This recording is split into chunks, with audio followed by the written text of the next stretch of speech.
Shalom, Bapak Ibu dan Saudara-saudari yang dikasihi dan mengasihi Tuhan kita Yesus Kristus.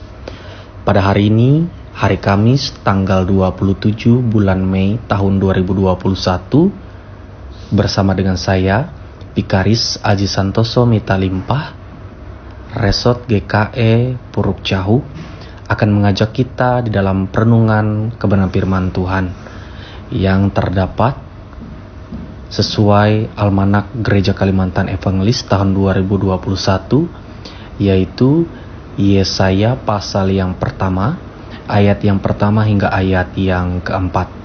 Namun sebelum kita membaca dan merenungkannya, mari kita memohon tuntunan Roh Kudus. Kita berdoa. Terpujilah Engkau Tuhan Allah kami, Allah yang mulia, Allah yang damai, Allah yang penuh dengan belas kasih. Pada saat ini kami hamba-Mu akan membaca dan merenungkan dari kebenaran firman-Mu. Tolong ketuk hati kami, berikan kami pengertian di dalam pikiran kami, terlebih hikmat dan kebijaksanaan, agar kami boleh memahami, melakukan dari kebenaran firman-Mu. Dan biarkanlah kehendak-Mu yang jadi, bukan kehendak kami manusia yang ini yang jadi. Hanya di dalam oleh Yesus Kristus Tuhan dan Juru Selamat kami berdoa dan memohon. Amin. Yesaya pasal yang ke-1, ayat yang pertama hingga ayat yang keempat, di bawah judul perikop pengaduan tentang bangsa yang tidak setia itu. Demikian bunyi firman Tuhan. Penglihatan yang telah dilihat Yesaya bin Amos tentang Yehuda dan Yerusalem dalam zaman Uzia, Yotam, Ahaz dan Hizkia, raja-raja Yehuda. Dengarlah hai langit dan perhatikanlah hai bumi, sebab Tuhan berfirman, Aku membesarkan anak-anak dan mengasuhnya, tetapi mereka memberontak terhadap Aku. Lembu mengenal pemiliknya, tetapi Israel tidak. Keledai mengenal palungan yang disediakan tuannya, tetapi umatku tidak memahaminya. Celakalah bangsa yang berdosa, kaum yang syarat dengan kesalahan, keturunan yang jahat-jahat, anak-anak yang berlaku buruk. Mereka meninggalkan Tuhan, menista yang Maha Kudus Allah Israel, dan berpaling membelakangi Dia. Amin untuk kebenaran firman Tuhan. Shalom. Bapak, Ibu, dan saudara-saudari sekalian, pernahkah kita mendengar sebuah peribahasa yang berkata, kacang lupa kulitnya? Seperti apakah kacang lupa kulitnya itu? Kacang lupa kulitnya itu ialah ketika seseorang lupa dari mana akan asal-usulnya.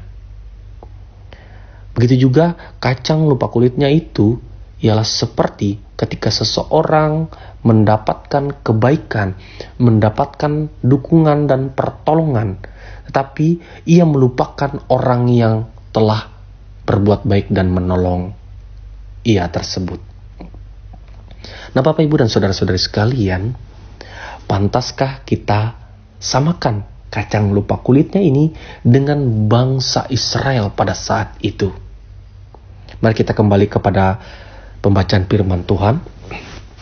Firman Tuhan yang kita baca hari ini adalah nubuatan yang ditulis oleh Yesaya, seorang nabi anak Amos. Nama Yesaya itu sendiri berarti Tuhan adalah keselamatan. Nah, Bapak, Ibu, dan saudara-saudari sekalian, jelas sekali dari kebenaran firman Tuhan ini dinyatakan bahwa penderitaan dan kegagalan bangsa Israel yang waktu itu sudah terpecah menjadi dua kerajaan, yaitu kerajaan utara dan kerajaan selatan. Bukan karena serangan iblis, dan juga bukan karena nasib mereka yang sedang tidak baik atau sedang bernasib buruk seperti itu, tetapi sebagai akibat dari perbuatan mereka sendiri yang telah meninggalkan Tuhan dan tidak lagi setia kepada Tuhan. Padahal mereka telah dipelihara Tuhan sedemikian rupa. Itu bisa kita lihat pada ayat yang pertama, kedua, dan keempat. Aku membesarkan anak-anak dan mengasuhnya, tetapi mereka memberontak terhadap aku.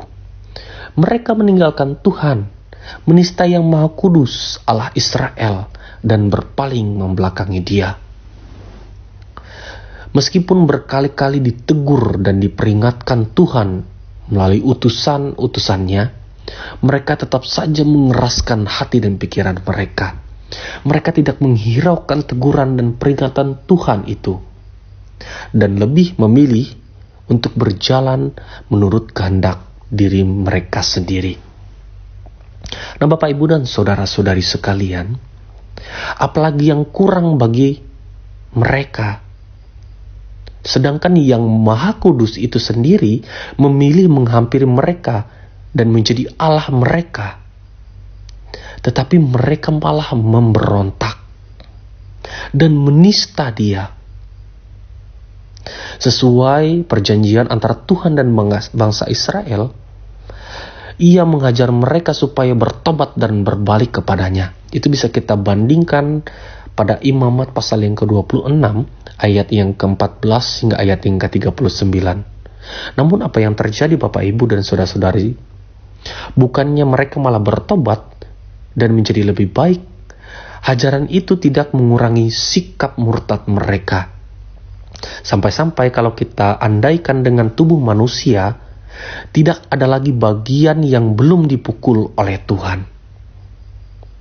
Namun, orang Israel, mereka tetap bebal dan mereka tidak tahu rasa bersyukur. Kalau bukan karena Tuhan yang panjang sabar dan menahan diri, sudah habislah dan hanguslah bangsa ini. Namun apa yang terjadi? Tuhan adalah Allah yang pemurah. Ia adalah Allah yang pengasih. Dan Ia adalah Allah yang baik. Ia tidak tega memberikan kepada bangsa Israel penghukuman yang seharusnya pantas sesuai dengan perbuatan yang mereka lakukan. Nah, Bapak, Ibu, dan saudari-saudari sekalian, mari kita renungkan dari kebenaran firman ini. Apa yang mau diajarkan dari nubuatan yang ditulis oleh Yesaya ini? Bagaimana dengan kehidupan kita? Bukankah kita hampir sama dengan umat Israel pada saat itu? Tak terhitung banyaknya pertolongan yang Tuhan berikan kepada kita. Kasih kemurahan Tuhan yang boleh terjadi dalam kehidupan kita. Bahkan mujizat-mujizat Tuhan yang boleh nyata di dalam kehidupan kita. Namun apa yang terjadi? Kita sering saja goyah. Kita sering saja meragukan Tuhan. Bahkan kita bisa saja meninggalkan Tuhan.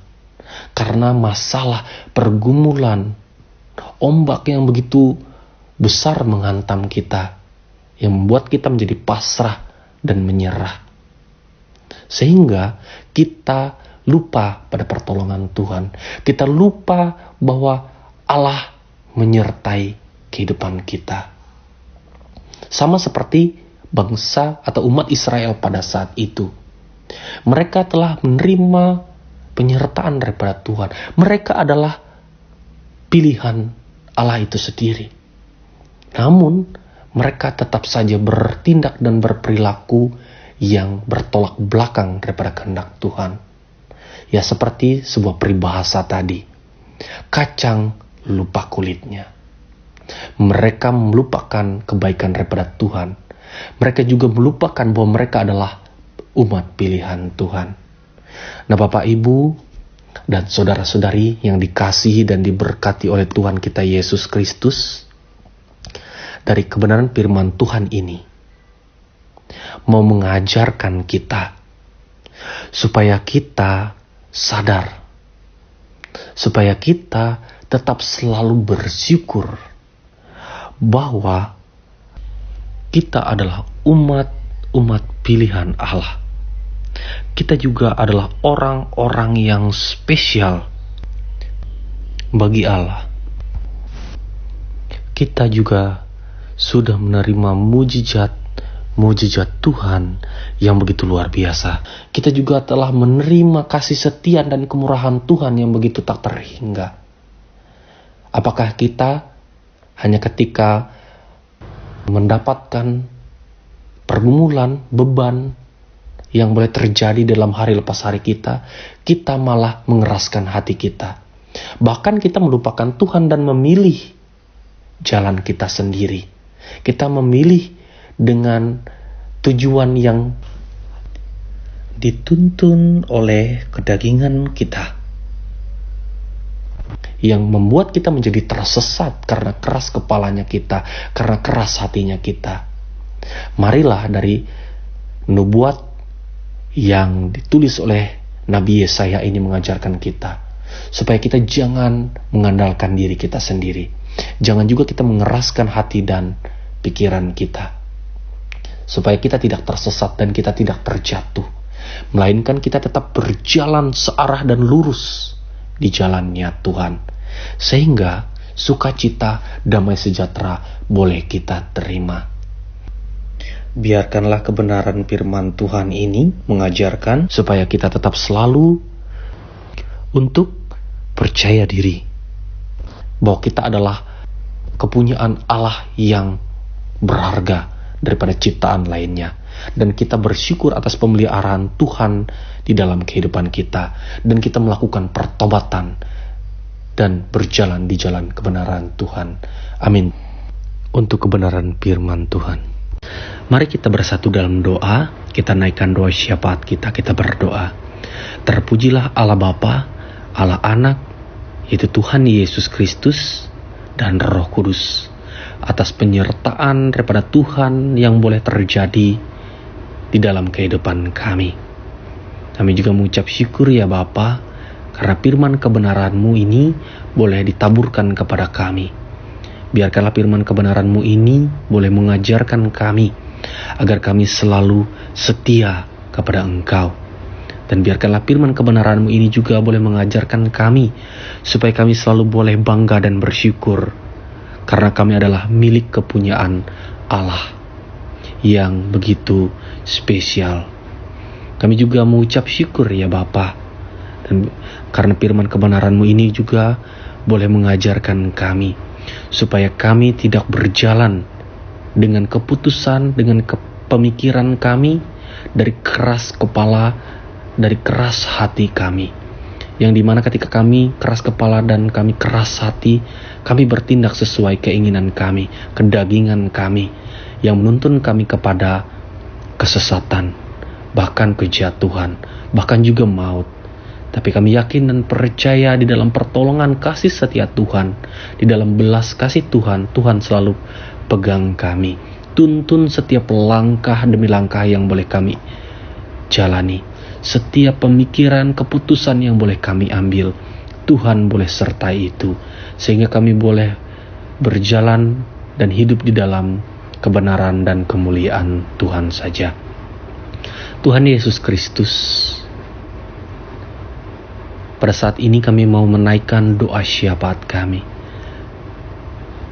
terkhususnya pada saat ini ya Bapa, dalam hari-hari bahkan minggu-minggu terakhir kami digemparkan, yaitu antara peperangan, konflik yang terjadi antara negara Israel dengan Palestina di jalur Gaza. Ya Tuhan, dengan kasih setia-Mu, Tuhan nyatakan kedamaian kepada mereka, sehingga tidak lagi terjadi konflik, tidak lagi terjadi peperangan yang merugikan banyak orang, ya dimana banyak orang yang terluka, bahkan banyak kerugian bangunan yang menjadi kesedihan bagi setiap kami ya Bapa. Maka daripada itu, mari Tuhan, wujud nyatakan kasih setia Tuhan. Tuhan datangkan kedamaian, perdamaian kepada mereka, supaya mereka boleh hidup berdampingan, hidup di dalam kesejahteraan, dan hidup di dalam sukacita hari lepas hari mereka. Dijauhkan segala konflik dan peperangan, dan perdamaian daripada Tuhan boleh terjadi secara nyata. Kami juga ingin berdoa ya Bapa, kepada gerejamu dimanapun berada, terkhususnya gereja Kalimantan Evangelis. Tuhan juga boleh berkati jamah setiap pelayan yang turut ambil bagian di dalamnya. Entah itu dari para pendeta, penginjil, pikaris, penatua dan diakon, guru agama, guru sekolah minggu, mahasiswa, PPL, dan siapapun mereka yang turut ambil bagian di dalamnya. Tuhan juga boleh memberkati, memberikan kesehatan, kekuatan, hati yang menggebu-gebu dan berkoar-koar untuk semangat di dalam melayani dan memuliakan nama Tuhan. Sehingga nama Tuhan dipermuliakan di dalam hari lepas hari mereka. Tuhan juga boleh memberkati jemaatmu dimanapun berada, terkhususnya jemaatmu Tumbang Bahan. Tuhan juga boleh memberkati setiap para pelayan yang turut ambil bagian di dalamnya, di dalam setiap keputusan, di dalam setiap pemikiran yang boleh terjadi di dalam berjemaat. Tuhan juga boleh sertai, sehingga di dalam jemaatmu mereka boleh bertumbuh berbuah yang manis dan lebat demi memuliakan nama Tuhan. Dan Tuhan juga boleh berkati kehidupan mereka, sehingga mereka juga boleh menjadi berkat bagi orang-orang banyak. Terima kasih Tuhan Yesus, terima kasih Roh Kudus. Inilah doa dan harapan dan pinta kami yang kami naikkan di dalam Anak Domba Allah yang hidup, yang mulia, yang mengajarkan kami berdoa demikian. Bapa kami yang ada di sorga, dikuduskanlah namamu, datanglah kerajaanmu, jadilah kehendakmu di bumi seperti di sorga. Berikanlah kami pada hari ini makanan kami yang secukupnya, dan ampunilah kesalahan kami, seperti kami juga mengampuni orang yang bersalah kepada kami. Jangan bawa dalam pencobaan, tetapi lepaskanlah kami daripada yang jahat, karena Kau punya kerajaan dan kuasa dan kemuliaan sampai selama-lamanya. Amin. Tuhan memberkati engkau dan melindungi engkau. Tuhan menyinari engkau dengan wajah-Nya dan memberi engkau kasih karunia. Tuhan menghadapkan wajah-Nya kepadamu dan memberi engkau damai sejahtera.